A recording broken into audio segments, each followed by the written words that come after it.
Wear did that come from?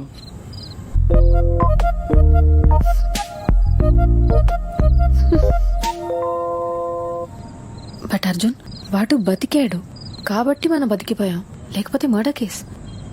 నీ life spoil అయిపోయేది Arjun. What were you thinking?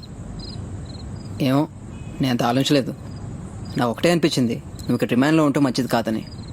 అలా ఎలా వదిలేసి వెళ్ళిపోతాను అంజలి?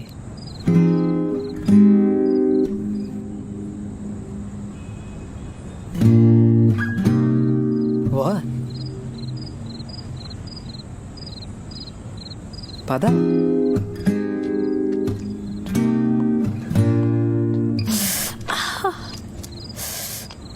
ఏమైంది? Shit. ఎలా? I don't know, I just realized. నువ్వు నడవలేవు అంజలి. ఇల్లు 1 కిలోమీటర్ పైన దూరం ఉంది.